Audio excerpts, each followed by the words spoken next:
রমাদান মাস আমাদের খুব কাছাকাছি চলে এসেছে। পূর্ববর্তী দিনদার তাকওয়াবান আলেমদের ইতিহাস পাওয়া যায়। রমাদান আসার 6 মাস আগ থেকেই আল্লাহর কাছে দোয়া করতেন, রব রমাদান মাস পাওয়ার মতো তৌফিক দাও। যদি সত্যিকার অর্থে আওয়াজটা একটু ভরাট হবে, প্রতিধ্বনি দেয়া যাবে না, ঠিক আছে? সাউন্ড একটু বাড়বে, প্রতিধ্বনি বন্ধ থাকবে। ইকো দিছেন না? একেবারে লাগিয়ে কথা বলা যাবে না, মাইক বেশি তো। আপনি সাউন্ড একটু বাড়াইতে হবে, দূর থেকে যেন টানে, আওয়াজটা ভরাট করে দেন, ক্যাচ ক্যাচ করছে। হ্যাঁ, আর এই ইকো যদি থাকে একদম হালকা দিতে পারেন, অন্যথায় ইকো বন্ধ করে দেন, প্রতিধ্বনি হওয়া যাবে না, কথা ডাবল যেন না আসে। প্রিয় বন্ধুগণ, একজন ইমানদারের প্রতি আল্লাহ সুবহানাহু ওয়া তাআলার যতগুলো নেয়ামত আছে, এর মধ্যে সবচেয়ে বড় একটি নেয়ামত হচ্ছে বান্দা আল্লাহ সুবহানাহু ওয়া তাআলার ইবাদতের সুযোগ পাওয়া। সূরা ইব্রাহিমের 7 নম্বর আয়াতে আল্লাহ তাআলা বলেন, লা ইন শাকারতুম লাযীদান্নাকুম ওয়া লা ইন কাফারতুম ইন্না আযাবি লাশাদীদ। বান্দা, যদি তুমি নেয়ামত পাওয়ার পরে শুকরিয়া আদায় করো তো আমি আল্লাহ নেয়ামত আরো বাড়িয়ে দিব। ইবাদত করার জন্য সুযোগ পাওয়া, তৌফিক পাওয়া, এর চেয়ে বড় নেয়ামত পৃথিবীর কিচ্ছু হতে পারে না। আল্লাহ যদি আপনাকে তৌফিক না দেন, আপনি পারেন না। দোস্ত, অনেক সময় অর্থ নেই, সম্পদ নেই, শক্তি নেই, তারপরেও আল্লাহ অনেক মানুষকে এমন ইবাদতের তৌফিক দিয়েছেন, অর্থ শক্তিওয়ালা মানুষ পর্যন্ত পারে নাই, ঠিক কিনা? আমি এবছর আমার বাবাকে নিয়ে উমরায় গিয়েছিলাম। তো আমার বাবা অ্যাক্সিডেন্ট করে পা ভেঙেছেন, আবার প্যারালাইজডে আক্রান্ত হয়ে ব্রেন স্ট্রোক করে একটা সাইড মোটামুটি অবশ হওয়ার মতো। তো ওনাকে নিয়ে যখন হুইল চেয়ারে করে সাফা মারওয়া সাই করাচ্ছি, মনে মনে আমি একটু আনন্দ অনুভব করছি যে আলহামদুলিল্লাহ, আমার বাবাকে আমি গুরুত্বপূর্ণ একটি ইবাদত করাচ্ছি, আর সেই খেদমতে আল্লাহ আমাকে তৌফিক দিয়েছেন, আলহামদুলিল্লাহ। আমি একটু আনন্দ অনুভব করছিলাম, মনে মনে অনুভব হচ্ছিল যে আমি আমার বাবার খুব বড় একটা খেদমত করতে পেরেছি, আলহামদুলিল্লাহ। কিছুক্ষণ পরে দেখলাম আরেকজন ব্যক্তি তার বাবাকে কাঁধে করে করে তাওয়াফ করাচ্ছেন, সাফা মারওয়া সাই করাচ্ছেন কাঁধে করে করে। কারণ সে বসতেও পারে না, হাঁটতেও পারে না, হাঁটার তৌফিক নেই, বসার তৌফিক নেই। তো আমি চিন্তা করলাম, আমি তো হুইল চেয়ারে করে অন্তত বাবা বসতে পারেন, তো আমি কি খেদমত করেছি? আমার চেয়ে তো ওই ব্যক্তির খেদমত আরো অনেক বেশি। দাঁড়াতে পারে না, বসতে পারে না, শরীরে শক্তি নাই, বয়স বেড়ে গিয়েছে, কিন্তু কলিজার টান থাকলে আল্লাহ তার ঘর পর্যন্ত নিতে পারে, ঠিক কিনা?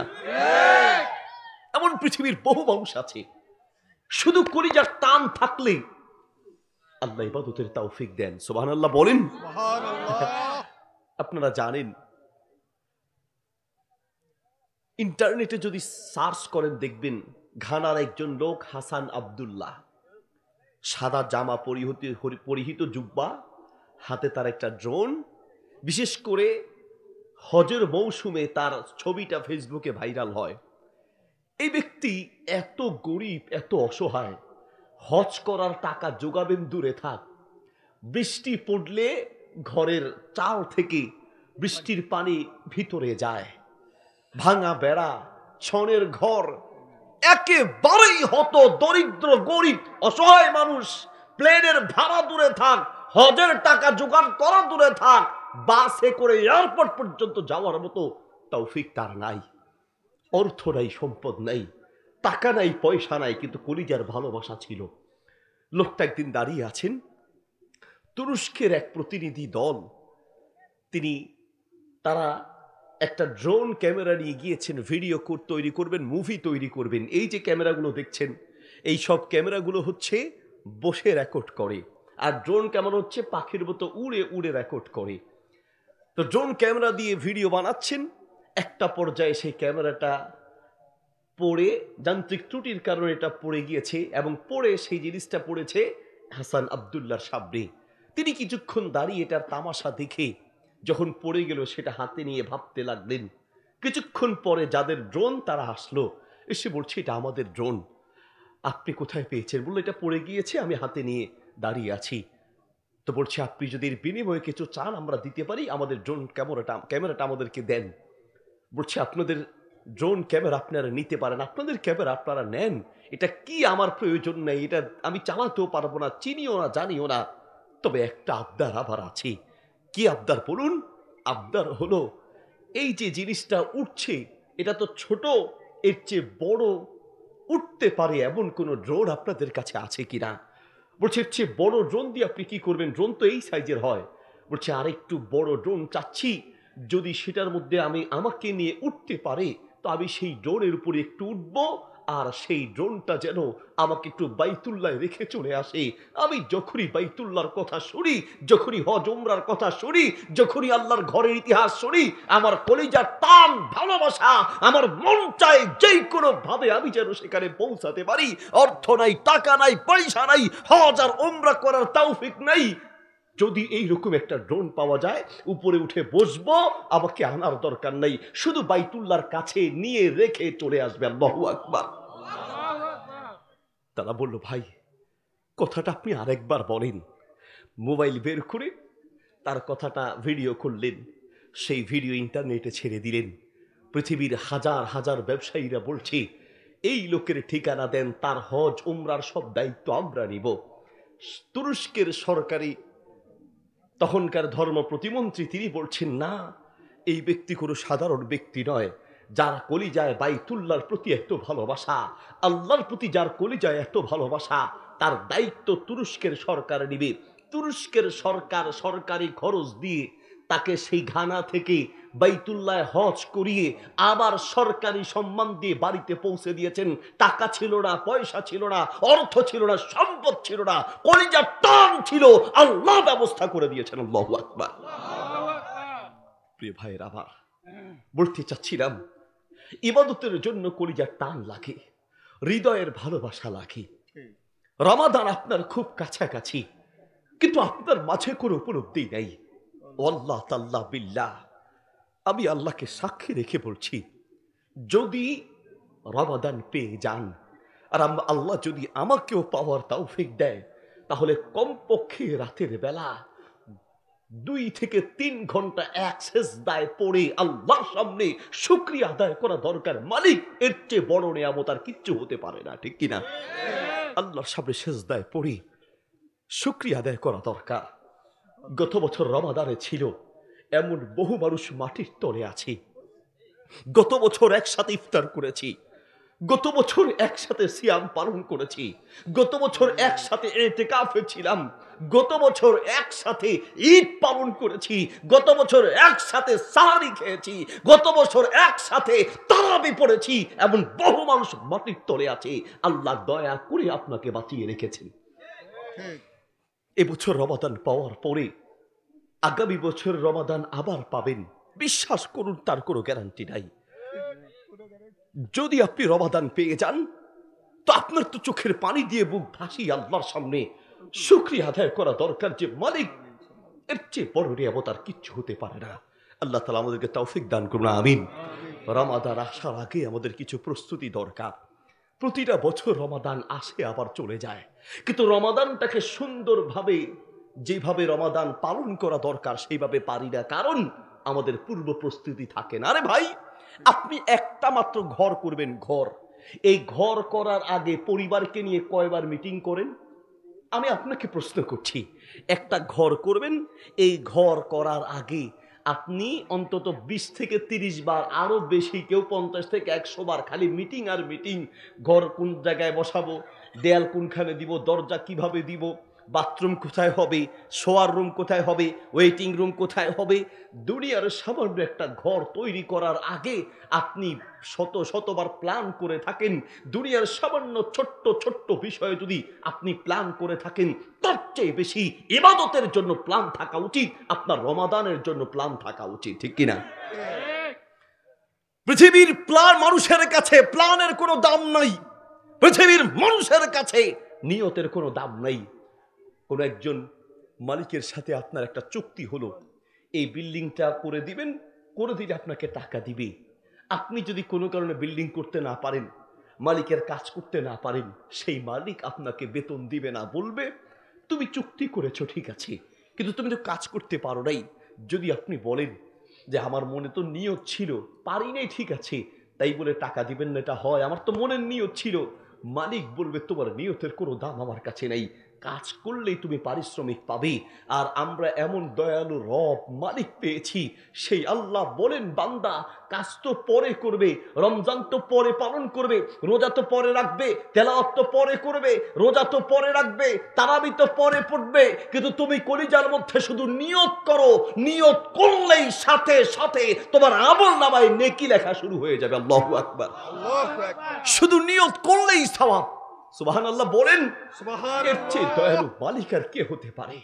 এই জন্যই আল্লাহ বলেন ইয়া আইয়ুহাল ইনসান মা গাররাকা বিরাব্বিকাল কারীম। ও বান্দা, দয়াময় আল্লাহকে কোন জিনিস তোমাকে ভুলিয়ে দিয়েছে? আর রহমান আর রহিম। এই জন্যই তো আল্লাহ বলেন যে আমার চেয়ে দয়ালু পৃথিবীতে কেউ নাই। নিয়ত করলেই সওয়াব। নবী সাল্লাল্লাহু আলাইহি ওয়াসাল্লাম বলেন, সহিহ বুখারীর প্রথম হাদিস, হাদিস তিরমিজিতে আছে, হাদিস মিশকাতে আছে, হাদিস সহিহুল জামি কিতাবে আছে, সহিহ ইবনে হিব্বানে আছে, ইন্নামাল আ'মালু বিন্নিয়াত ওয়া ইন্নামা লিকুল্লি ইমরিন মা নাওয়া। পৃথিবীর প্রত্যেকটা আমল নির্ভর করে নিয়তের উপরে। মানুষ তাই পাবে যা সে নিয়ত করে।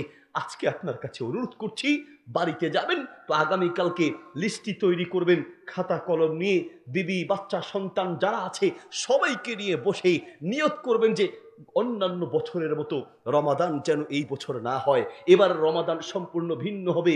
তুমি 2 খতম কোরআন পড়বে, আমি 1 খতম পড়বো, তুমি 3 খতম পড়বে, অর্থ সহ অন্তত 10 পারা পড়বো, এই বিষয় পড়বো, এই জিকিরগুলো করব, খবরদার এবারের দায়িত্ব কমিয়ে নিব, ইত্যাদি প্ল্যানগুলো করেন। আল্লাহ মাফ করুন, নিয়ত আর প্ল্যান যদি করতে পারেন, কোনো কারণে যদি ইবাদত করার সুযোগ নাও পান, রমাদানের আগেও আপনার মৃত্যু হয়ে যায়, রমাদান পেলে যেই পরিমাণ সওয়াব আপনি পেতেন সেই পরিমাণ সওয়াব আপনার আমলনামায় থাকবে, আপনার আমলনামায় থাকবে। রমাদানের 1 নম্বর প্রস্তুতি, প্ল্যান তৈরি করা, রুটিন তৈরি করা। যদি নিজে তৈরি করতে না পারেন তো আমাদের প্রাণপ্রিয় শেখ, গত বছর আপনাদের এখানে এসেছিলেন, আস-সুন্নাহ ফাউন্ডেশনের চেয়ারম্যান শেখ আহমদুল্লাহ হাফিজাহুল্লাহ, ওনার তৈরি করা একটা রমাদান প্ল্যানার আছে। রমাদান প্ল্যানার, কিভাবে রমাদানের ইবাদতগুলো করবেন, পারলে সে প্ল্যানারটা দিবেন, অনলাইনে অর্ডার করা যায়। কথার কথা, এই প্ল্যানারটা নিয়ে অথবা নিজের থেকে যদি সেটা নিতে নাও পারেন অসুবিধা নাই, খালি লিখবেন, মনে মনে নিয়ত করবেন।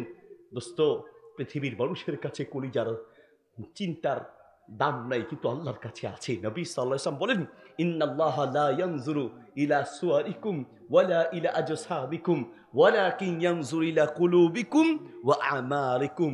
শোনো দুনিয়ার মানুষ, শোনো, আর মানুষের চেহারা দেখে, সৌন্দর্য দেখে, আর আল্লাহ বলেন বান্দা আমি তোমার চেহারা কেমন এই দিকে তাকাই না, তোমার স্বাস্থ্য কত ভালো না খারাপ এই দিকে তাকাই না, আমি আল্লাহ তাকাই তোমার কলিজার দিকে, তোমার অন্তরে তুমি কি চাও, তোমার মনের কথা দুনিয়ার মানুষ না বুঝলেও তোমার অন্তরের প্রত্যেকটা শব্দ তোমার আল্লাহ বুঝে, ঠিক কিনা?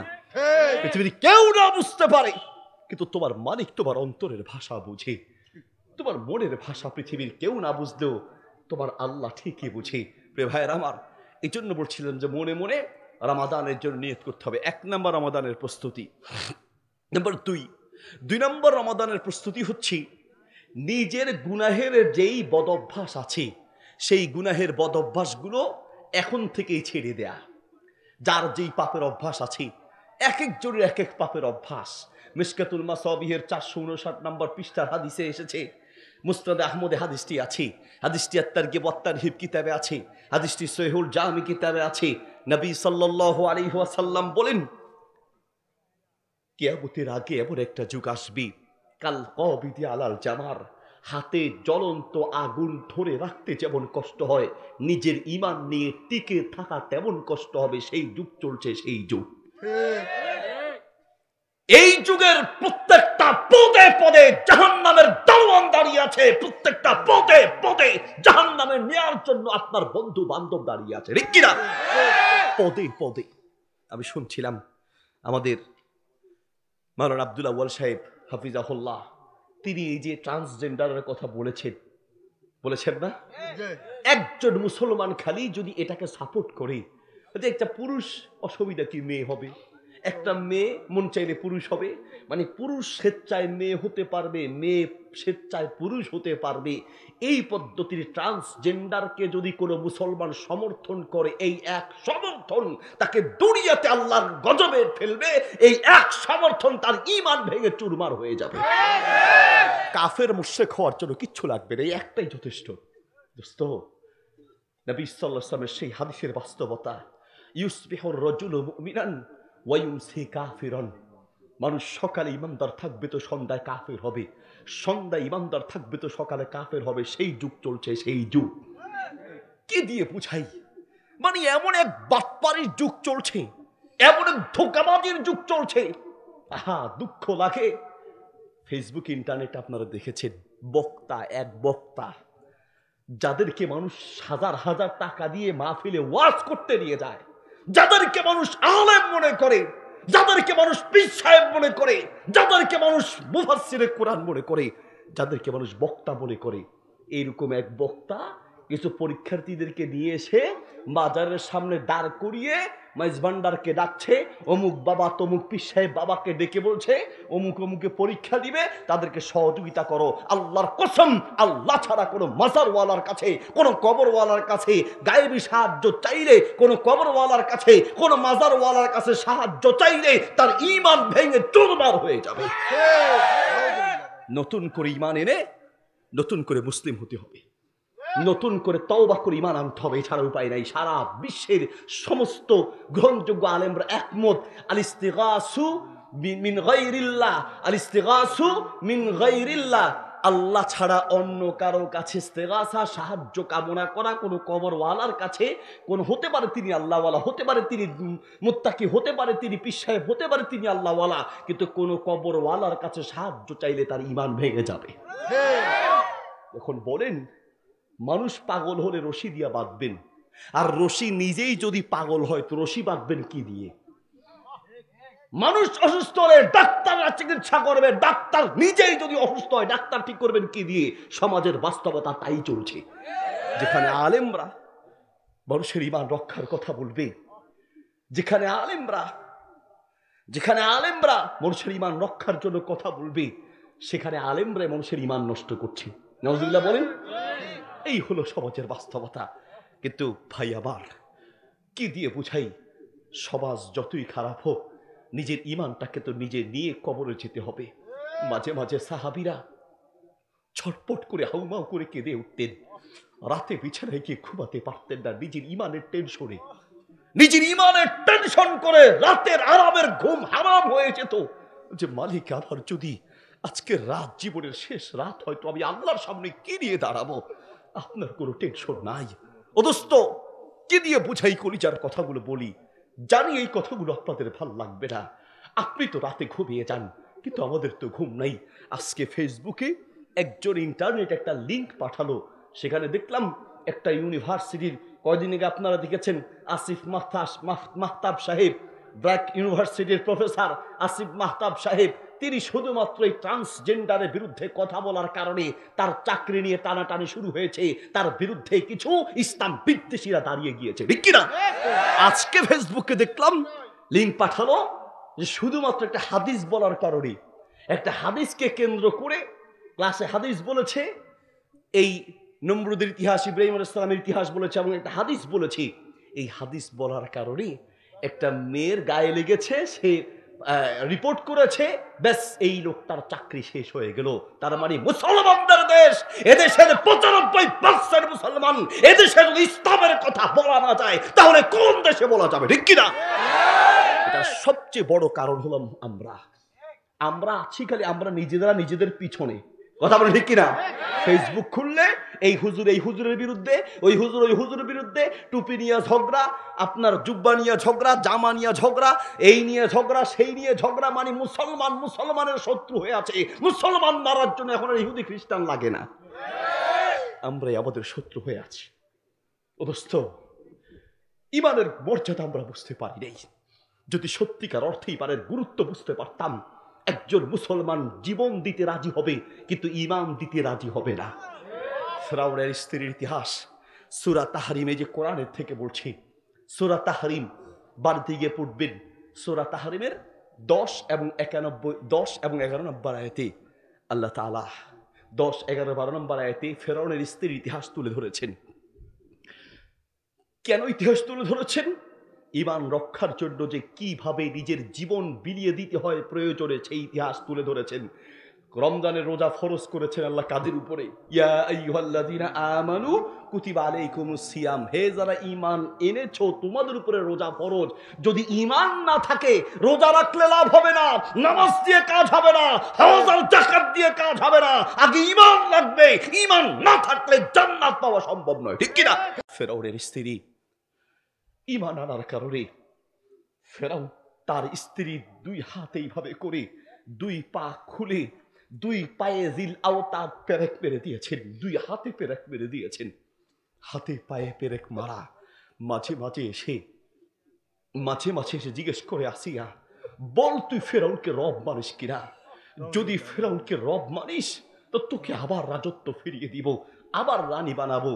যতই নির্যাতন চালায়, আল্লাহর বান্দির এক কথা, আমি আল্লাহ ছাড়া পৃথিবীর কাউকে রব মানি না। ইমানদার জীবন দিতে জানে, ঈমান দিতে জানে না।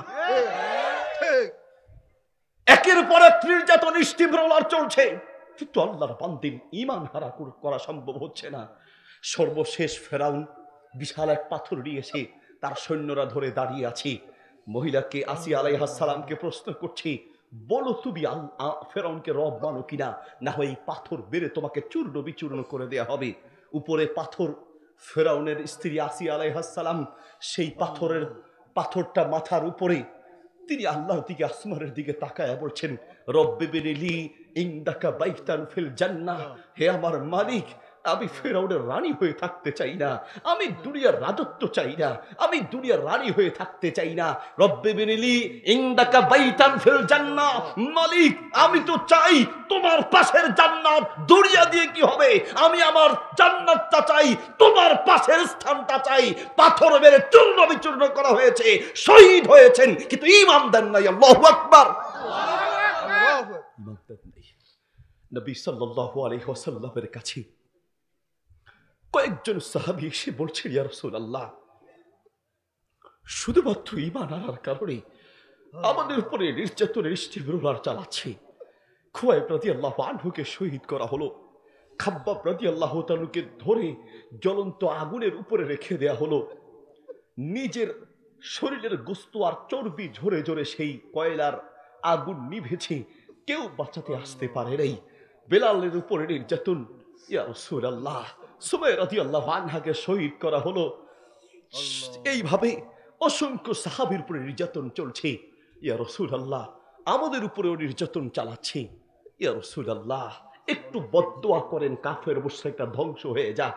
আল্লাহর নবী সাল্লাল্লাহু আলাইহি ওয়াসাল্লাম বললেন, সাহাবীরা এত তাড়াতাড়ি অসহ্য হয়ে যাচ্ছ, এত তাড়াতাড়ি অধৈর্য হয়ে যাচ্ছ, শোনো, তোমাদের পূর্বের কোন নবীকে ধরে মাথার উপরে করাত রেখে সেই করাত চালিয়ে 2 ভাগ করা হয়েছে, 2 ভাগ হয়েছে, জীবন দিয়েছে, প্রাণ দিয়েছে, ঈমানের পথ থেকে এক চুল পরিমাণ সরে দাঁড়ায় নাই। আল্লাহু আকবার, আল্লাহু আকবার। রাসূল সাল্লাল্লাহু আলাইহি সাল্লামের কাছে এসে মক্কার মুশরিকরা বলছে, মুহাম্মদ, আমরা তোমাকে কলিজা দিয়ে ভালোবাসি, তুমি আমাদের মধ্যে আমিন, তুমি সবচেয়ে আমাদের মধ্যে শ্রেষ্ঠতম ব্যক্তি। মুহাম্মদ, তোমার সাথে আমাদের দ্বন্দ্ব শুধুমাত্র ইসলাম। তুমি যদি আমাদের সাথে একটু তাল দিয়ে চলো তো তুমি যা চাও তা দিব।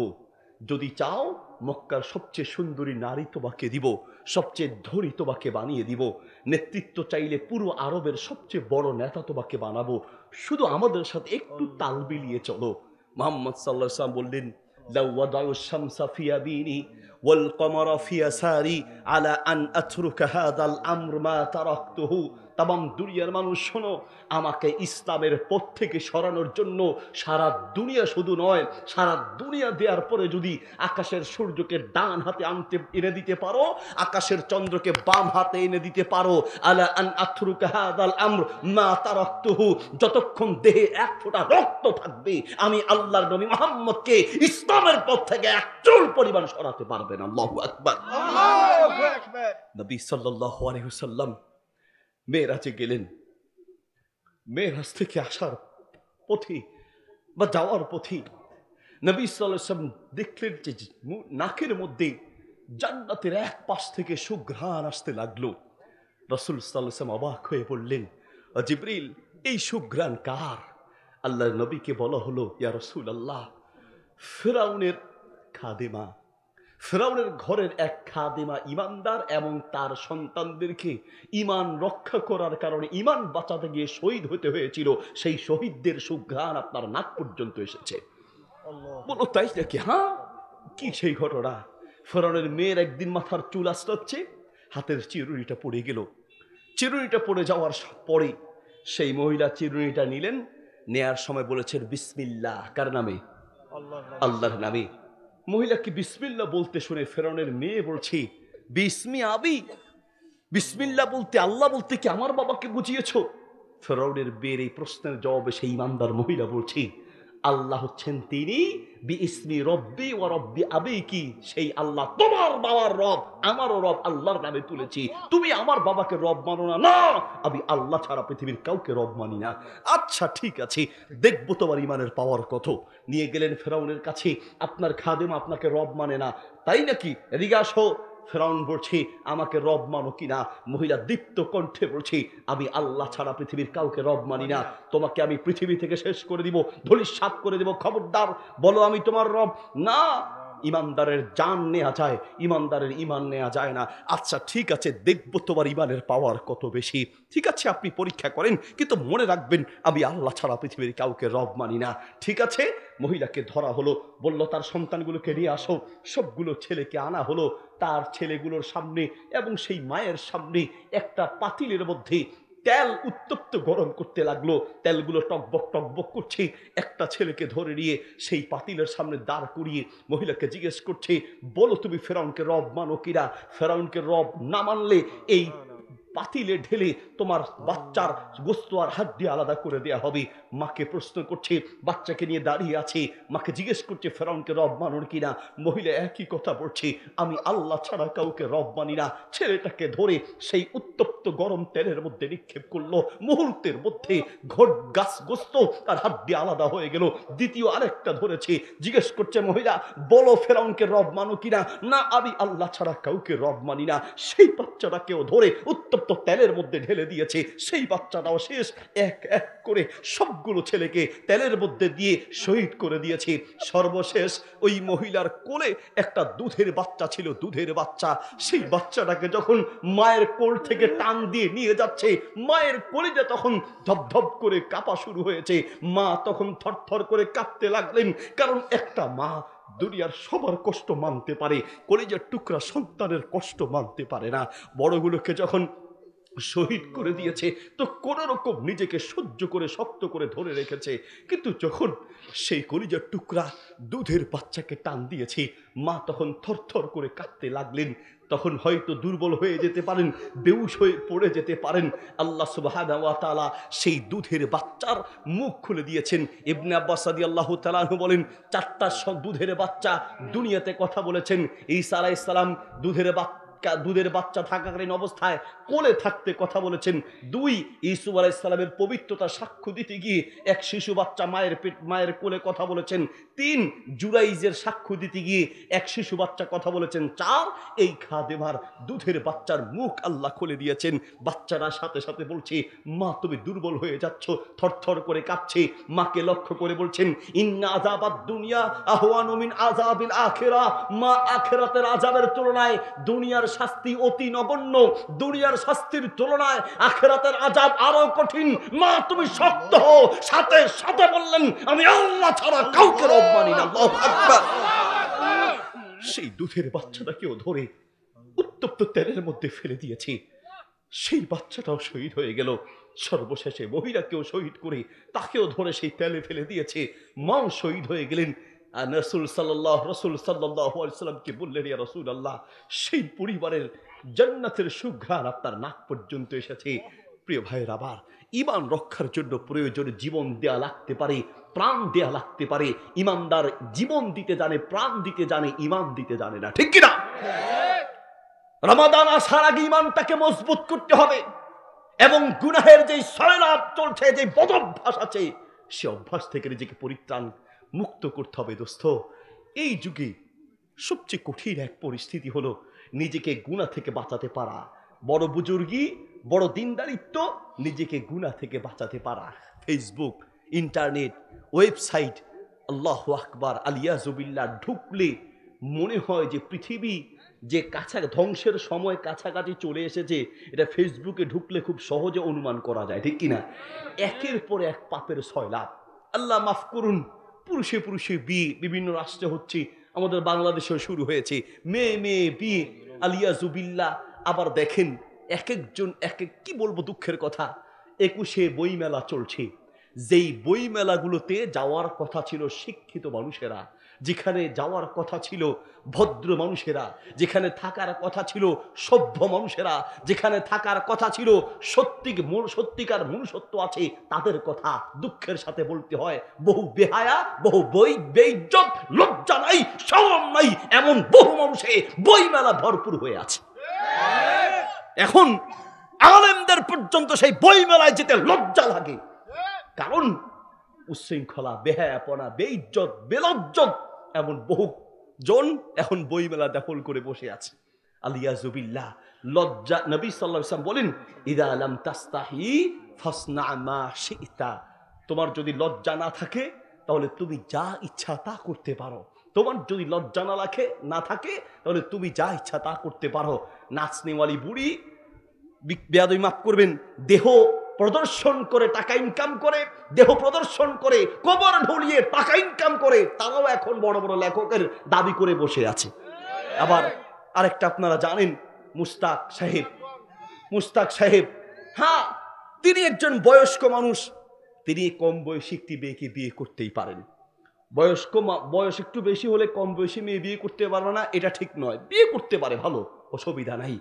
ইসলামের ইতিহাসে এমন আছে এবং বিভিন্ন ধর্মে আছে, বাংলাদেশি ইতিহাস আছে, অনেক বড় বয়স্ক লোকেরা অল্প বয়স্ক মেয়েকে বিয়ে করেছেন। এটা দুঃখের বিষয় নয়, দুঃখের আর লজ্জার বিষয় হচ্ছে বিয়ে করেছেন তো ভালো কথা, কিন্তু বিয়ের আগে কি আকাম কুকাম করেছে, কতবার প্রেম করেছে, কতবার দেখা করেছে, সেইটা মানুষকে বলে, ফেসবুকে দেয়, টিকটকে দেয়, আবার বিভিন্ন টক শোতে বলে, আবার সেটার উপরে বই লেখে, সেই বই আবার বিক্রি করতে বই মেলায় যায়, ঠিক কিনা?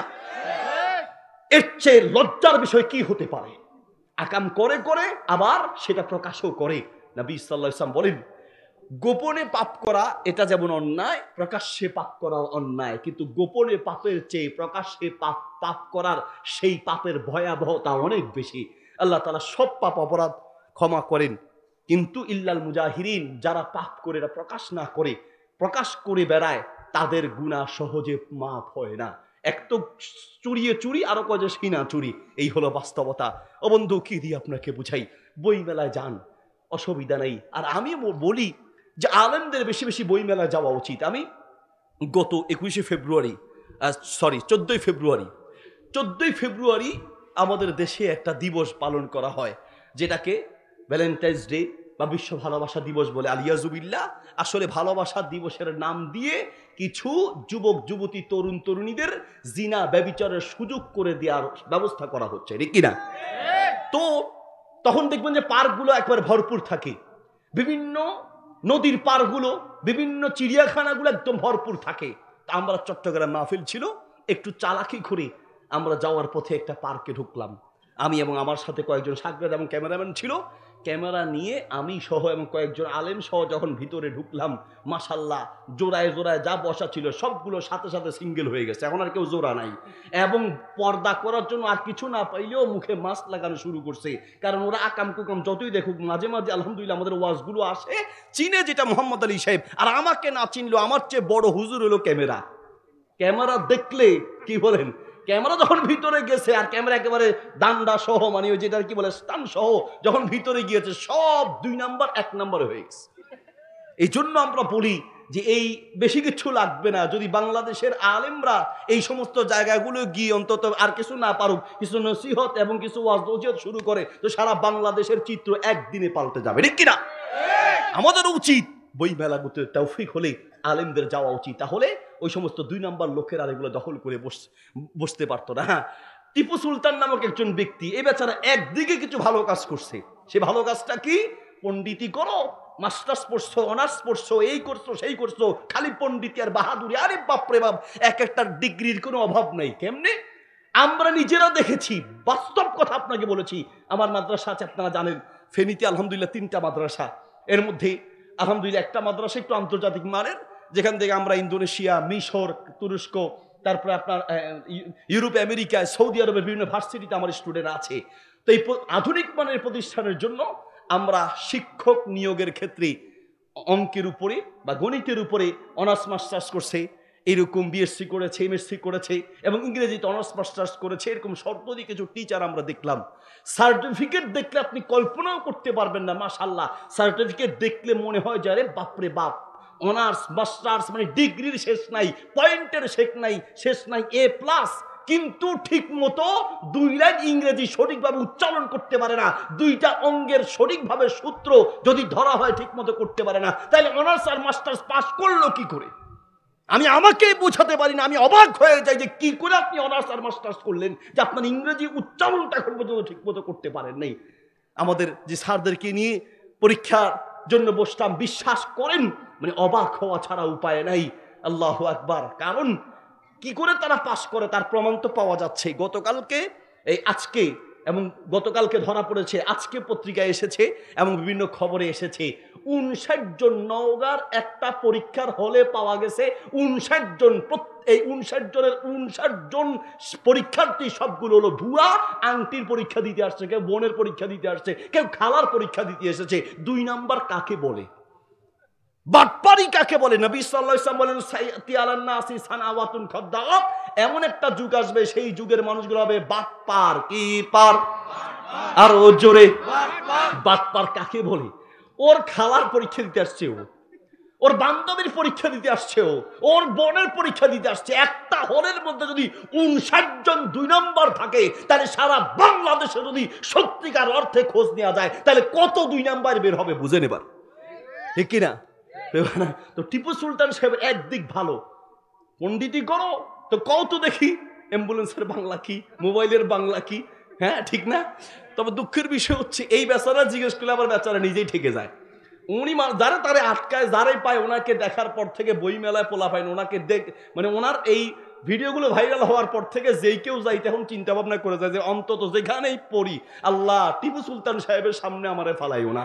কারণ কোন সময় ক্যামেরা নিয়ে আসবে, কোন সময় যে মাইক নিয়ে সামনে আসে, দেখেছেন না আপনারা? একেবারে সুন্দর মাশাল্লাহ দাড়ি, মাশাল্লাহ দেখতে কিন্তু সেই লাগে। তো এই লোকটার একটা দিক অন্তত ভালো, যে সে জাতিকে প্রমাণ করে দিয়েছে, খালি বাংলা বাংলা বলো, 21শে ফেব্রুয়ারি আসলেই বাংলার জন্য জীবন প্রাণ দেখাও, আর কথায় কথায় ইংরেজি বলাকে স্মার্ট মনে করো। একজন বাঙালি হিসেবে তোমার মুখে আগে বাংলা ভাষা স্মার্ট থাকা উচিত, ঠিক কিনা? তোমার বাংলা ভাষাটাকে বিশুদ্ধ হওয়া উচিত। তোমার বাংলা ভাষাটা দেখেন, আপনাদের একটা ছেলে যদি কথায় কথায় বলে থ্যাঙ্কস, কথায় কথা বলে থ্যাংক ইউ, কথায় কথা বলতে পারে ভেরি গুড, তো আমরা এটাকে মানে খুব একটা গর্বের মনে করি। অথচ মুসলমানের বাচ্চা হিসেবে আপনার গর্বের বিষয় ছিল কথায় কথা সে সুবহানাল্লাহ বলতে পারে কিনা, কথায় কথা সে আলহামদুলিল্লাহ বলতে পারে কিনা, কথায় কথা আল্লাহু আকবার বলে কিনা, কোথায় ইনশাল্লাহ কোথায় মাশাল্লাহ বলতে হবে, মাশাল্লাহর জায়গায় ইনশাল্লাহ, ইনশাল্লাহর জায়গায় মাশাল্লাহ, ঠিক না? তোমার বাপ কেমন আছে, তোমার বাবা কেমন আছে, এই বাবা কেমন আছে কথা বলার সময় কি বলবে? কয় ইনশাল্লাহ ভালো আছে, বলা উচিত আলহামদুলিল্লাহ ভালো আছে, ঠিক কিনা? কোথায় ইনশাল্লাহ আর কোথায় মাশাল্লাহ সেটাও তো তোমাকে জানতে হবে। ও দোস্ত, আমরা আলহামদুলিল্লাহ আগামীকাল 21শে ফেব্রুয়ারি, তাই না, আন্তর্জাতিক মাতৃভাষা দিবস প্রসঙ্গক্রমে বলি, এই যে ভাষা আমরা কথা বলতে পারছি, এই ভাষাটা কার দান? অনেকে ইংরেজি ভাষাকে মনে করে ইহুদি খ্রিস্টানের ভাষা। এক সময় ছিল অনেক মানুষ আছে যে বিস্কিটের মধ্যে ইংরেজি লেখা আছে, কয় এই বিস্কিট খাওয়া হারাম, খবরদার খাওয়া যাবে না। কেন? কই যে ইংরেজি লেখা আছে। তো ইংরেজি লেখা থাকলে কি হয়েছে, কয়টা ইংরেজদের, এটা ইহুদি খ্রিস্টানদের, এই বিস্কিট খাওয়া যাবে না। এই ভুল ফতোয়া ছিল, না জানার কারণে অনেকেই এইরকমটা করেছেন। আসলে মূলত ইংরেজি ভাষা, বাংলা ভাষা, আরবি ভাষা, পৃথিবীর প্রত্যেকটা ভাষায় একজনের দান, তিনি কে? আল্লাহর দান। সূরা রুমের 22 নম্বর আয়াতে আল্লাহ তাআলা বলেন, ওয়ামিন আয়াতিহি খালকুস সামাওয়াতি ওয়াল আরদি ওয়া ইখতিলাফু আলসিনাতিকুম ওয়া আলওয়ানিকুম। এই পৃথিবীর সৃষ্টি, জমিন সৃষ্টি, আসমান সৃষ্টি এবং মানুষের বিভিন্ন ভাষা সৃষ্টি, সবগুলো কার? আল্লাহ সৃষ্টি করেছেন। কাজেই সব ভাষা হচ্ছে আল্লাহর। তবে হ্যাঁ, আপনি যে এই কথা বলতে পারছেন, এই কথাটা মনে করে মাঝে মাঝে আল্লাহ শুকরিয়া আদায় করা উচিত। আবার বিশেষ করে কথা তো বলতে পারেন আলহামদুলিল্লাহ, পাশাপাশি মাতৃভাষায়, মায়ের ভাষায় কথা বলতে পারছে, এটাও আল্লাহর দান। আপনি যতই ইংরেজি শিখেন, যতই আপনি তুরস্কের ভাষা শিখেন, ফ্রান্সের ভাষা শিখেন, স্পেনের ভাষা শিখেন, স্প্যানিশ শিখেন, যতই শিখেন না কেন, মায়ের ভাষায় কথা বলার মতো মজা পৃথিবীর অন্য কোনো ভাষায় নেই, ঠিক কিনা? মাতৃভাষায় কথা বলতে পারা আলহামদুলিল্লাহ এটা আল্লাহর দান। যারা এই মাতৃভাষার জন্য জীবন দিয়েছেন, আত্মত্যাগ করেছেন, আমরা তাদের জন্য দোয়া করি, আল্লাহ তাআলা ওনাদেরকে যাজায় খায় দান করুন, আমিন। তাদের জন্য আমরা ক্ষমা প্রার্থনা করব, যারা আমাদের এই বাংলাদেশে আমাদের ভাষার স্বাধীনতার জন্য জীবন দিয়েছেন, প্রাণ দিয়েছেন। শুনুন, আমরা না জেনে উল্টাপাল্টা ফতুয়া দেয়। এদিকে এই যে একটা দেশের মাতৃভাষার স্বাধীনতা যে কত জরুরি, এটা যদি বুঝতে চান তো তাহলে রোহিঙ্গাদের কাছে যাবেন। আমরা যখন বাংলাদেশে রোহিঙ্গা এসেছিল, তাদের সাথে দেখা করতে গিয়েছিলাম। যাওয়ার পর এক রোহিঙ্গাকে বললাম যে আপনি কবে এসেছেন, বাংলাটা ঠিক মতো বুঝে না। চিন্তা করলাম যে বোধহয় চট্টগ্রামেরটা বুঝবে, তো চিটংয়ের ভাষায় বললাম, অনরা আইসেন যে হতদিন ওইয়ে হদে বাজি, আর আইসি যে আসারা দিন ওইয়ে, আইসি যে হতদিন ওইয়ে আশারা দিন ওইয়ে। আশারা, আশারা হলো আরবি, আর ওইয়ে হলো চট্টগ্রামের। তার মানে কিছু আরবি, কিছু হচ্ছে মায়ানমারের, কিছু এই বাংলাদেশের আঞ্চলিক, মানে একজনের ভাষার সাথে আরেকজনের ভাষার মিল নাই। সেই দিন আমি মনে মনে ভাবলাম যে আলহামদুলিল্লাহ, একজন ব্যক্তির মাতৃভাষার স্বাধীনতার যে কত জরুরি। যদি মাতৃভাষার স্বাধীনতা না থাকতো, আপনাকে যদি হিন্দিতে কথা বলা বাধ্য হতো, আপনার উপরে যদি মায়ানমারের ভাষায় কথা বলা বাধ্য হতো, আপনার উপরে স্পেনের ভাষায় কথা বলা বাধ্য হতো, ফ্রান্সের কথার কথা বিদেশি ভাষায় কথা বলা বাধ্য হতো, মায়ের ভাষায় কথা বলার যে আত্মতৃপ্তি, পৃথিবীর কোন ভাষায় কথা বলার সে আত্মতৃপ্তি নাই, ঠিক কিনা? কাজেই আপনি মানুষ হিসেবে যে কোনো ভাষা শেখেন, কিন্তু মাতৃভাষা হিসেবে তো আপনার অন্তত বাংলাটা ঠিক মতো শেখা দরকার ছিল। বাংলায় অনার্স করা, মাস্টার্স করা, টিপু সুলতান সাহেব এমন অনেককে ধরেছেন যে বাংলায় পড়ালেখা করেছে কিন্তু ঠিক মতো বাংলাটাই জানে না। হ্যাঁ, যে ইংলিশ নিয়ে পড়ালেখা করেছে, যার পিএইচডি ছিল ইংরেজিতে, যার মাস্টার্স ছিল ইংরেজিতে, যার অনার্স ছিল ইংরেজিতে, সে যদি বাংলায় একটু দুর্বলতা থাকে, তাও মনকে বোঝানো যায় যে ব্যক্তি পড়ালেখাই করেছে বাংলা বিষয় নিয়ে, তার বাংলাটা যদি ঠিক না থাকে, তাহলে দুঃখ কোথায় রাখি বলেন? এর চেয়ে দুঃখের বিষয় কি হতে পারে? প্রিয় ভাইয়ের আমার, বলতে চাচ্ছিলাম, আসুন নিজের ইমানটা ধরে রাখা কত কঠিন হয়ে দাঁড়াচ্ছে, কত কঠিন হয়ে দাঁড়াচ্ছে। রমাদান আসার আগে নিজের ইমানটাকে মজবুত করার চেষ্টা করি। 1 নম্বর পয়েন্ট বলেছি, রমাদানের জন্য আমরা প্ল্যান তৈরি করব। 2 নম্বর পয়েন্ট বলেছি, রমাদান আসার আগেই রমাদানে কি কি ইবাদত করব এই জন্য নিয়ত করে নিব। 3 নম্বর পয়েন্ট বলেছি, রমাদানের ইবাদত কবুল হওয়ার জন্য শর্ত হচ্ছে ইমানদার হতে হবে। নিজের ইমানটা নিয়ে চিন্তা করতে হবে, আবার ইমান আছে না গিয়েছে, ইমান ঠিক আছে কিনা, কি কি কারণে ইমান ভেঙে যায় জানার চেষ্টা করবেন। রোজা ভঙ্গের কারণ জানি, নামাজ ভঙ্গের কারণগুলো জানার চেষ্টা করি, অজু ভঙ্গের কারণগুলো জানার চেষ্টা করি। দোস্ত, ইমানটা কিভাবে ভাঙে এগুলো জানার চেষ্টা করেন। হ্যাঁ, মানুষ কত সতর্ক, চিনি খাওয়া বাদ দিয়া দিছে। যুবক মানুষ, তরুণ, চিনি খায় না। আরে দোস্ত, তুমি চিনি খাও না, কি হয়েছে? ডায়াবেটিস আছে? কয় না, ডায়াবেটিস নাই। তো চিনি খাও না কা? কয় যদি ডায়াবেটিস হয়ে যায়। ডায়াবেটিস এখনো হয় নাই, কি সতর্কতা, চিনি খাওয়া বন্ধ। ফার্মের মুরগি খায় না কেন? ফার্মের মুরগি খেলে ক্যান্সার হতে পারে। এত সতর্ক তুমি, তোমার ইমানের ব্যাপারে সতর্ক আরো বেশি হওয়া উচিত। কোন কারণে ইমান ভেঙে যায়, কথা বলার আগে চিন্তা করতে হবে। ইমাম বুখারী রাহিমাহুল্লাহ সহিহ বুখারীর 1ম খণ্ডের 16 নম্বর পৃষ্ঠায় একটি বাব রচনা করেছেন, আল ইলমু ক্বাবলাল কওলি ওয়াল আমাল। কোনো কথা বলার আগে, কোনো কাজ করার আগে জেনে নেওয়ার চেষ্টা করবা, কারণ এমন এমন কিছু কথা আছে যেই কথায় তোমার ইমান ভেঙে চুরমার হয়ে যেতে পারে, ঠিক কিনা? এমন এমন কিছু কথা পৃথিবীতে আছে, ইমানটাকে নিয়ে চিন্তা করতে হবে। নাম্বার 4 নম্বর পয়েন্ট হচ্ছে, রমাদান আসার আগেই নিজের যার যেই গুনাহের অভ্যাস আছে, সেই গুনাহের অভ্যাস থেকে নিজেকে বাঁচিয়ে নিতে হবে। ও দোস্ত, রমজান আসলেই তুমি একদম ভালো হয়ে যাবে, অসম্ভব কথা। একদম ভালো, রোজা আসলে আমি ঠিক হয়ে যাব এই আশায় অনেকে আছে। রোজা আসলেই ঠিক হয়ে যাবে এটা তোমার পক্ষে কঠিন হয়ে দাঁড়াবে।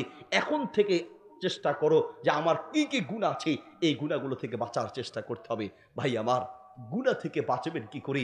আমাদের অনেক তরুণের যুবকরা বলে, হুজুর অনেক চেষ্টা করি, পারি না। জানি অশ্লীল ভিডিও দেখা হারাম, কিন্তু হুজুর নিজের চোখের পাতাটাকে প্লাস দিয়ে টান দিয়েও হুজুর নিচে নামাইতে পারি না। অশ্লীল একটা ছবি আসলেই তাকায় থাকতে মন চায়। বেয়াদবি মাফ করবেন, বেপরদা সুন্দরী কোনো নারী দেখলেই নিজে তাকায় থাকতে মন চায়। পারি না গুনাহ থেকে বাঁচতে। হুজুর আপনারা বলেন যে হারাম রিলেশন ছেড়ে দিতে।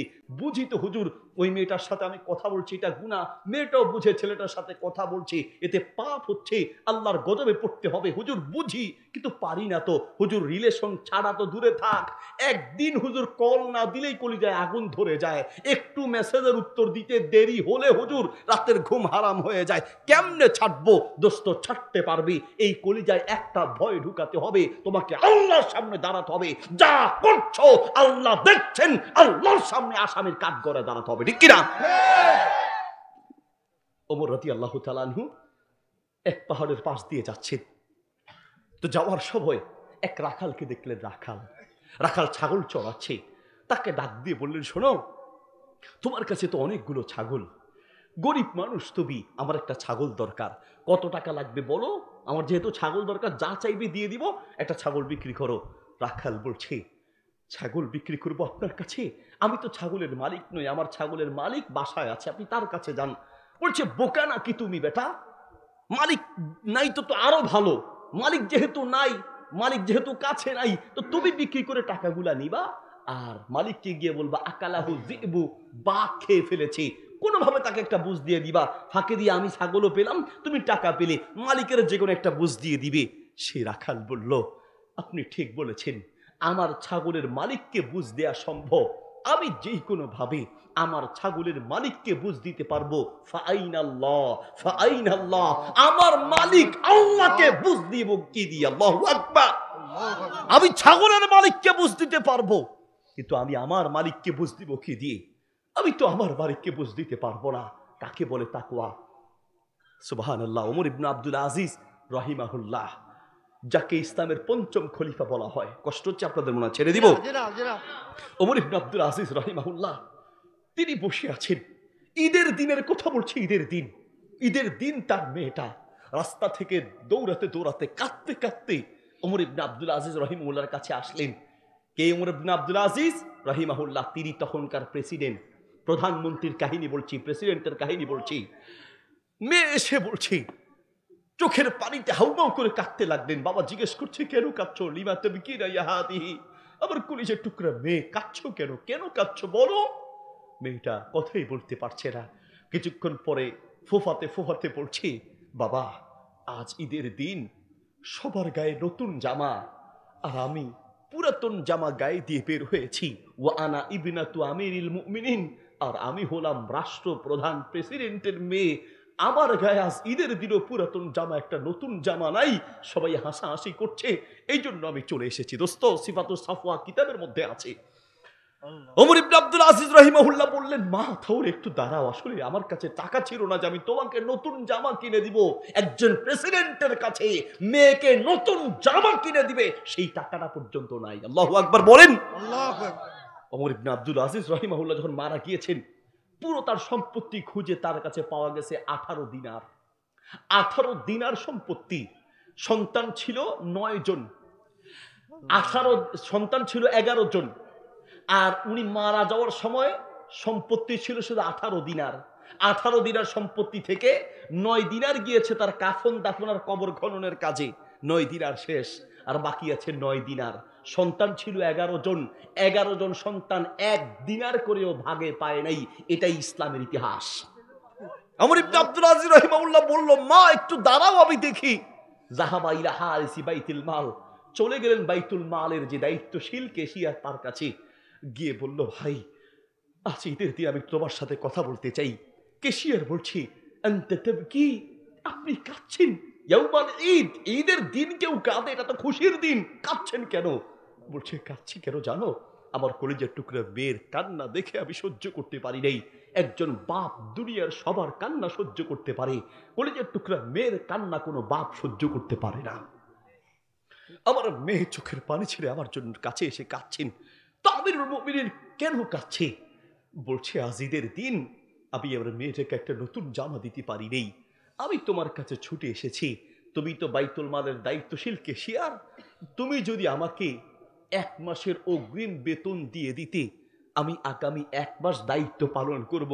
ওই 1 মাসের বেতন আর হাদিয়া যদি আমাকে অগ্রিম দিতে, তো আমি আমার সন্তানদের জন্য একটু নতুন কাপড়ের ব্যবস্থা করতাম। তখন ক্যাশিয়ার বলছে, আমিরুল মুমিনিন, আপনি আগামী 1 মাস দায়িত্ব পালন করবেন, তার অগ্রিম টাকা চাচ্ছেন, তো আমাকে কেন বলতে হয়? আপনি আমিরুল মুমিনিন, আপনি চাইলে তো সব নিয়ে যেতে পারেন, কে আপনাকে বাধা দিবে? বলছো, কি বলো? আমি তোমাকে জিজ্ঞেস না করে তোমার অনুমতি ছাড়া যদি বাইতুল মাল থেকে টাকা নিয়ে যাই, তো আমি তো আল্লাহর সামনে দাঁড়িয়ে জীবনের হিসাব দিতে হবে, আমি আল্লাহর সামনে কি জবাব দিব? ক্যাশিয়ার বলছে, আমিরুল মুমিনিন, আপনি যেমন আল্লাহর সামনে দাঁড়াবেন এই ভয় আপনার আছে, আমিও তো আল্লাহর সামনে দাঁড়াতে হবে এই ভয় আমারও আছে। আমিরুল মুমিনিন, আপনি যেমন ভয় করছেন আল্লাহর কাছে কি জবাব দিবেন, আমারও তো ভয় আছে, আমি আল্লাহর সামনে কি জবাব দিব। আপনি আগামী 1 মাস দায়িত্ব পালন করবেন, সেই 1 মাসের টাকা অগ্রিম চাচ্ছেন, আমি আপনাকে আগামী 1 মাসের টাকা অগ্রিম দিতে পারি, বিশারতিন, একটা শর্তি, আগামী 1 মাস যে আপনি দায়িত্ব পালন করতে পারবেন, মানে বেঁচে থাকবেন, সেই গ্যারান্টিটা আমাকে লিখিত আকারে দিবেন, তাহলে আমি আপনাকে আগামী 1 মাসের বেতন অগ্রিম দিতে পারি। আর যদি আপনি বেঁচে থাকবেন, গ্যারান্টি দিতে না পারেন, তো আমি আপনাকে আগামী 1 দিনের বেতনও দিতে পারবো না, কারণ আমাকে আল্লাহর সামনে জবাব দিতে হবে। ওমর ইবনে আব্দুল আজিজ রাহিমাহুল্লাহ বুকের সাথে জড়িয়ে ধরে কপালে চুমু খেয়ে বললেন, আমি যোগ্য ক্যাশিয়ার পেয়েছি, তুমি আমার চোখ খুলে দিয়েছো, আগামী 1 মাসের অগ্রিম বেতন নিব কি করে? আগামী 1 মাস বেঁচে থাকবো দূরে থাক, আগামী 1 মিনিটের গ্যারান্টিও তো আমার জীবনে নাই। আল্লাহু আকবার। চলে গেলেন বাসায়, সন্তানদেরকে ডাক দিয়ে বললেন, এই ঘটনা, আমি চেয়েছি তোমাদের জন্য নতুন কাপড়ের ব্যবস্থা করতে, পারি নাই, তোমরা কি পারবে একটু ধৈর্য ধরতে? তাহলে একসাথে জান্নাতে নতুন কাপড় পরবো ইনশাআল্লাহ। তখন সন্তানরা বলল, বাবা টেনশন নেই, আমরা দুনিয়া দিয়ে কি হবে, ওই আখেরাতে একসাথে জান্নাতের মেহমান হতে চাই। আল্লাহু আকবার। কাকে বলে তাকওয়া, আল্লাহর ভয় কাকে বলে কলিজার ভিতরে? এই আল্লাহর ভয় ঢুকান। আমাকে এক পুলিশ অফিসার, তো তিনি আমাকে একবার বলছেন, হুজুর আমাকে একটু 1 লাখ টাকা ধার দেন, খুব কাছের মানুষ। তা আমি অবাক হয়ে পড়লাম, আপনি একজন পুলিশ অফিসার, আপনার আবার টাকা ধার লাগে? পুলিশ অফিসাররা ইচ্ছা করলে খালি একটা প্যাচ লাগাইয়া দিলেই তো প্যাচ ছুড়াইতে কয়েক লাখ টাকা ইনকাম করা যায়, ঠিক কিনা? খালি প্যাচ লাগাইয়া দিবেন, গিয়ে খালি একটু প্যাচ লাগাই দিবেন, তাইলে তো সারছে। রাস্তার মোড়ে মোড়ে প্যাচ লাগায়, মাঝে মধ্যে দেখেন না, ঘন্টার পর ঘন্টা জ্যাম। আরে বাবা কিসের জ্যাম, মাহফিল শেষ করে যাই মাঝে মাঝে 12টা 1টা 2টায় জ্যাম আর জ্যাম। আরে কিসের জ্যাম, অ্যাক্সিডেন্ট করা কিচ্ছু না তো কি, সামনে গেলে বুঝবেন। তো সামনে যায় দেখতেছি মাশাআল্লাহ ওই যে প্যাচ লাগাইতে আছে, গাড়ি নিয়ে পাশে দাঁড়ায় আছে, আর এদিকে দালাল থাকে, নিজে সার কিন্তু নিজে যায় না, দালাল পাঠায়, ওই দালালরা গিয়ে ব্যাস এবারে ওই ড্রাইভারদের কাছ থেকে টাকা কালেকশন করে। কথা বলেন ঠিক কিনা? রাতে এক দল ডাকাত হলো লাইসেন্স বিহীন ডাকাত, আর এক দল ডাকাত হলো লাইসেন্স ধারী ডাকাত, ঠিক কিনা? কেউ কিছু যেন বলার নাই, কেউ কিচ্ছু বলতে পারবে না। এই হলো সমাজের বাস্তবতা। বলছি আপনাকে, কি দিয়ে আপনি প্রমাণ চাইলে আমি শত শত প্রমাণ আপনাকে দিতে পারবো, শত শত। আপনি রাতে গেলে আপনি বিশ্বরোডগুলোতে দেখবেন ডাকাতের অভাব নাই, কত রং বেরঙের ডাকাত। ও দোস্ত, বলতে চাচ্ছিলাম তো, আপনি তো পুলিশ অফিসার, আপনি খালি প্যাচ লাগাইলেই তো টাকা নিতে পারেন। দোস্ত, সব পুলিশ কি আমরা পুলিশের নাম শুনলে ভয় পাই না? আলহামদুলিল্লাহ, এমন বহু পুলিশ অফিসারদের সাথে আমাদের সম্পর্ক আছে, শত শত, এদিকে লাখ টাকা কোটি টাকার ঘুষের বান্ডিলের টাকা লাথি মারতে রাজি আছে, কিন্তু এদিকে 1 পয়সা সুদ খেতে রাজি নেই, নিজে না খেয়ে মরতে রাজি আছে, 1 পয়সা সুদ খাবে না এমন অফিসারও বাংলাদেশে আছে। আছে কিনা? আছে, আলহামদুলিল্লাহ, ভালো আছে। সবাইকে আবার খারাপ বলা যাবে না, অনেক ভালো আছে। তো বলছি, এই পুলিশ অফিসার বলছে, দোস্ত আপনি ঠিক বলেছেন, আমার চেয়ে নিচের স্তরে চাকরি করে সে আমার চেয়ে বেশি ইনকাম করি, আর আমিও চাইলে 2 হাতে টাকার বান্ডেল কামাতে পারি, কিন্তু আমার তো কলিজায় ভয়, কিয়ামতের মাঠে আল্লাহর সামনে দাঁড়িয়ে জীবনের হিসাব দিতে হবে, এই জন্য যে আমি পারি না। আল্লাহু আকবার, আল্লাহু আকবার। কাকে বলে দোস্ত? তাকওয়া। ও বন্ধু, রমাদান চলে আসছে, এখনো তুমি পাপের সয়লাবে আছো। যদি আল্লাহ মাফ করুন এই গুনাহ করতে করতে রমাদান পর্যন্ত পৌঁছে যাও, নবী সাল্লাল্লাহু আলাইহি ওয়াসাল্লাম বদদুয়া করছেন, বদদুয়া, যে ব্যক্তি রমাদান পেয়েছে কিন্তু নিজের গুনাহ ছাড়তে পারে নাই, গুনাহ থেকে মুক্ত হতে পারে নাই, ওই ব্যক্তি ধ্বংস হোক, রাইফেলের গুলি মিস হতে পারে, আল্লাহর নবীর বদদুয়া মিস হতে পারে না। প্রিয় ভাইয়ের আমার, রমাদান আসার আগের প্রস্তুতি হলো আমরা গুনাহ থেকে মুক্ত হব, এখন থেকে গুনাহ ছেড়ে দিব। নাম্বার 5 নাম্বার রমাদানের প্রস্তুতি হচ্ছে, রমাদান মাস হচ্ছে কোরআন নাজিলের মাস। শাহরুর রমাদান আল্লাযী উনজিলা ফীহিল কোরআন, রমাদান মাস হলো কোরআন নাজিলের মাস। ও দোস্ত, কষ্ট হচ্ছে মনে হয়, ছেড়ে দিব নাকি? ভাই কলিজার কথা বলছি, এগুলো ওয়াজ ভাল লাগবে না আপনার, এগুলো ওয়াজ না, কোনো সুর নাই, রং নাই, ঢং নাই, তাল নাই, ছন্দ নাই, কিচ্ছু নাই, কিন্তু কলিজার ভালোবাসা দিয়ে কথাগুলো বলছি। দোস্ত, তোমাকে যদি প্রশ্ন করি আজ সারাদিনে কয়বার মোবাইল দেখেছো, বলবে হুজুর কয়েক হাজার বার দেখেছি। কয়বার ফেসবুক দেখেছো, কয়েকশো বার দেখেছো। কয়বার ইউটিউব দেখেছো, কয়েকশো বার দেখেছো।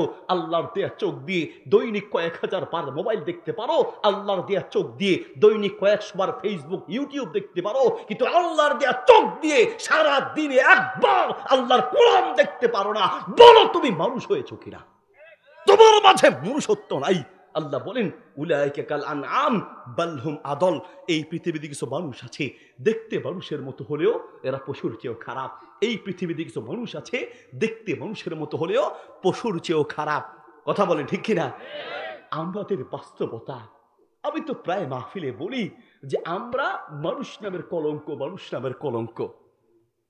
আল্লাহ তাআলা বলেন ইন্নাল ইনসানা লিরাব্বিহি লাকানুত, মানুষের চেয়ে নাফরমান কোন জাতি পৃথিবীতে নাই।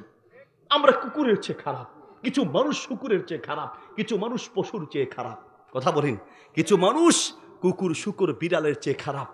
ঠিক বাস্তবতা তাই। আপনি আমার অফিসে গেলে দেখবেন, আলহামদুলিল্লাহ, বাচ্চাদেরকে আনন্দ দেওয়ার জন্য আমরা আমাদের মাদ্রাসায় একটা বিড়াল দেখেছি। বিড়াল, এই বিড়ালটার মাথার উপরে গিয়ে আপনি একটু আদর করবেন তা আপনার পিছনে ঘুরঘুর ঘুরঘুর করবে। একটা কুকুরকে আপনি একটু খাওয়াবেন তা আপনার পিছনে ঘুরঘুর করবে। একটা বিড়ালকে আপনি পালবেন তো বিড়ালটা আপনার পিছনে ঘুরঘুর ঘুরঘুর করবে। শর্ত সাপেক্ষে বিড়াল পালা জায়েজ আছে আদর করে, কিন্তু কুকুর আদর করে পালা জায়েজ নেই। কুকুর পালতে হবে দুইটা শর্তে। 1 নম্বর শর্ত হচ্ছে শিকার করার জন্য, 2 নম্বর শর্ত হচ্ছে পাহারা দেওয়ার জন্য। এছাড়া কুকুর পালা জায়েজ হবে না। বলতে চাচ্ছিলাম, একটা পাখিকে আদর করলে সেই পাখিটা মালিকের কাছে কাছে থাকে, মালিকের কথা শুনে। একটা কুকুর মালিকের কথা শুনে, একটা বিড়াল মালিকের কথা শুনে একটা বিড়াল কুকুর মালিক চিনে। তুমি মানুষ হয়ে তোমার রিজিক দাতা মালিককে তুমি চিনতে পারো নাই। তুমি তোমার মালিককে চিনতে পারো নাই। যে আল্লাহ তোমার উপরে এত দয়া মায়া করলেন, সেই মালিককে তুমি চিনতে পারো নাই। শোনো, আল্লাহর দেয়া চোখ দিয়ে দুনিয়ার সব দেখতে পারলে, কিন্তু আল্লাহর কোরআনটা দেখতে পারো না। সূরা তাহা আয়াত নম্বর 124, 25, 26 এবং 27 নম্বর আয়াতে আল্লাহ বলেন, এদিকে কিয়ামতের মাঠে আল্লাহ সুবহানাহু ওয়া তাআলা কিছু বান্দাকে উঠাবেন। উঠানোর পরে আল্লাহ তাআলা বলেন ওয়ামান আ'রাদা আন যিকরি ফাইন্না লাহু মাঈশাতান দনকা, যে ব্যক্তি আমার এই কোরআন থেকে মুখ ফিরিয়ে নিয়েছে আমি তার জীবনটাকে কষ্টের জীবন করে দিব, আমি তার জীবনটাকে অশান্তিময় করে দিব। ওয়া নাহশুরুহু ইয়াউমাল কিয়ামাতি আমা, আর কিয়ামতের মাঠে আমি তাকে অন্ধ করে উঠাবো। ক্বালা রব্বি লিমা হাশারতানি আমা, বলবে হে আমার রব, আজ আমাকে অন্ধ করে কেন উঠালি? ওয়াকাদ কুনতু বাসীর, আমার তো চোখ ছিল, আমি দেখতাম, ফেসবুক দেখেছি, ইউটিউব দেখেছি, ছবি দেখেছি, সিনেমা দেখেছি, নাটক দেখেছি, গান দেখেছি, মালিক সবই তো দেখতাম, চোখ তো আমার ছিল। ক্বালা রব্বি লিমা হাশারতানি আমা ক্বালা কাযালিকা আতাতকা আয়াতুনা ফানাসিতাহা ওয়া কাযালিকাল ইয়াউমা তুনসা। আরে আল্লাহ তো কথাগুলো যেন তোমাকেই বলছে দোস্ত, তুমি মনে করবে যে তোমাকেই বলছে। আল্লাহ বলছেন কাযালিক, তুমি ঠিক বলেছো, তোমাকে আমি 2টা চোখ দিয়েছিলাম, পৃথিবীর বহু মানুষকে আমি চোখ দেই নেই, তোমাকে আমি চোখ দিয়েছিলাম। গতকাল আমার অফিসে এক অন্ধ শিল্পী গিয়েছিলেন, তার নাম হচ্ছে শরীফ আহমদ। নেটে ইন্টারনেটে অনেকেই দেখবেন, হয়তো আমার পেজেও দেখবেন। আমার অফিসে গিয়েছিলেন। আমি আলহামদুলিল্লাহ একটা প্রতিবন্ধীদের জন্য মাদ্রাসা করতে চাচ্ছি, বাংলাদেশে প্রতিবন্ধীদের প্রতিষ্ঠান নাই বললেই চলে। তো তাকে যখন গেছে চেয়ারে বসায় দিতে হয়, বাথরুমে নিয়ে যেতে হয়, গাড়িতে উঠিয়ে দিতে হয়। আহা, 2টা চোখ না থাকলে, চোখ যদি না থাকে তো কতটা যে মানে কষ্টের জীবন। এটা যার চোখ আছে সে বুঝবে না, যার চোখ নাই সে বলবে এই দুনিয়ার সবচেয়ে বড় নিয়ামত হচ্ছে এই 2টি চোখে দেখতে পাওয়া, ঠিক কিনা? সৌদি আরবের এক অন্ধ হাফেজ, তাকে কাছে ডেকে প্রশ্ন করা হয়েছে, আল্লাহ তোমাকে চোখ দেয় নেই, তুমি না দেখে পুরো কোরআনটা মুখস্থ করেছো। আচ্ছা বলো তো দেখি, আল্লাহ তোমাকে চোখ দেয় নেই, যদি অল্প সময়ের জন্য আল্লাহ তোমার চোখের দৃষ্টি ফিরিয়ে দেয় তো তুমি সর্বপ্রথম কি দেখতে চাইবে? সেই অন্ধ হাফেজ বলছে, আমাকে আল্লাহ দুটি চোখ দেয় নেই, তবে আলহামদুলিল্লাহ আল্লাহ আমাকে কোরআন মুখস্থ করার মতো নিয়ামত দিয়েছেন, আমি না দেখে মুখস্থ করেছি। আলহামদুলিল্লাহ, আল্লাহ যদি আমাকে অল্প সময়ের জন্য চোখের দৃষ্টি ফিরিয়ে দেয় তো আমি সর্বপ্রথম পৃথিবীর অন্য কিছু নয়, যেই কোরআনটা না দেখে মুখস্থ করেছি ওই কোরআনের আয়াতের শব্দ আর অক্ষরগুলো দেখতে কেমন, সদটা দেখতে কত সুন্দর, সিন দেখতে কত সুন্দর, শিন দেখতে কত সুন্দর, আমি সর্বপ্রথম আল্লাহর কোরআনের আয়াতগুলোর দিকে তাকাবো। আল্লাহু আকবার। তোমার মতো চোখওয়ালার জন্য ধিক্কার, তোমার মতো চোখওয়ালার জন্য তো লজ্জা, তোমার মতো চোখওয়ালার জন্য আফসোস লাগে। আল্লাহর যা চোখ দিয়ে সব দেখতে পেরেছো, কিন্তু আল্লাহর কোরআনটা দেখতে পারো নাই। দোস্ত, রমাদান মাস কোরআন নাজিলের মাস, সেই মাসে কোরআন পড়তে হলে এখনই কোরআন পড়া শিখতে হবে। আল্লাহ তাআলা আমাদেরকে তৌফিক দান করুন।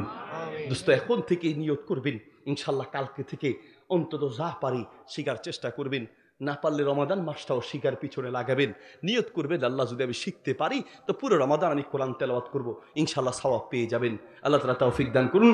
রমাদান আসার আগের আরো অনেকগুলো প্রস্তুতির কথা আছে। প্রিয় ভাই, রমাদান আসার আগে কাজের দায়িত্ব রমাদান একটু কমিয়ে নেন, যেন ইবাদত বেশি করে করতে পারেন। আল্লাহ তাআলা আমাদেরকে তৌফিক দান করুন। অনেক কথা বলেছি ভাই, শেষ করে দে না, রাত গভীর হয়ে গেছে, 11টা বেজে গেছে। আর কোনো বিষয় আছে? জাযাকুমুল্লাহ খায়ের, বারাকাল্লাহু ফিকুম। যে কথাগুলো বলেছি এই কথাগুলোর উপর আল্লাহ তাআলা আমাদেরকে আমল করার তৌফিক দান করুন। রমাদান আসার আগে কিছু প্রস্তুতির কথা বলেছি। রমাদান আসার আগে গুনাহের যে অভ্যাস সেখান থেকে বাঁচতে হবে।